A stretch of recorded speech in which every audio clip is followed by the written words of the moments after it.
memory serves me correct, and it was basically to give the commander just a little bit more cover. Now it's a solid piece of kit, it doesn't turn or anything like that, and the machine gun mount is on the front, so you've still got to poke out.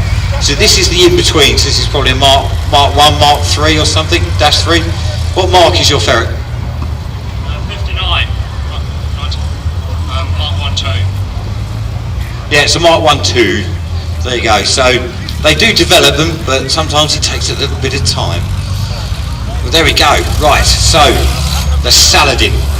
Now this was had a 75mm gun, which was also fitted into a tracked vehicle called a Scorpion, and basically it was there just to support troops as it was going in. So they'd sit back a little bit, fire some shells onto the enemy to try and keep their heads down as the other troops moved in.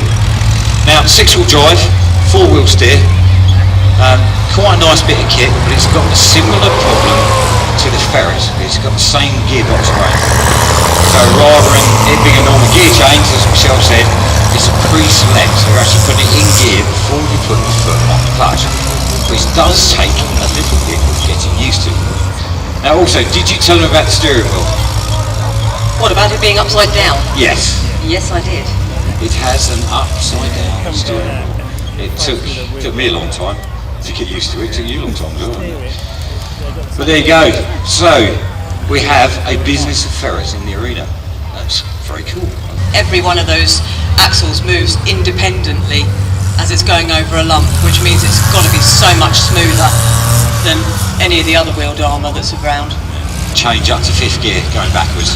It's quite awesome, but you are very reliant on the commander because the drivers just can't see anything, especially when all the hatches are shut and you're trying to get out of trouble. So you've got the commander saying left a bit, right a bit.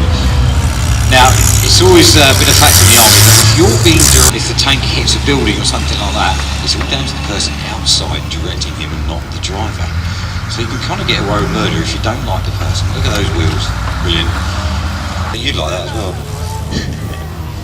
Right, what's left in? I think we've done everything.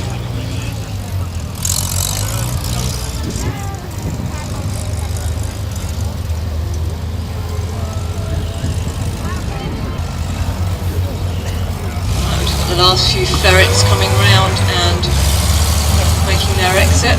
Dink sound from the outside, but you get inside them and it is completely different. You cannot hear yourself think, let alone the guy who's literally sitting behind you. You have no chance of hearing what he's saying to you, which sometimes I think is a good idea. One ferret left, so there's no business of ferrets. Your parachute's fallen down. He's happy, he's learned a new fact. Yes. Oh yeah, my parachute has fallen down, that's not good, is it? Right, so just an update to what's coming up.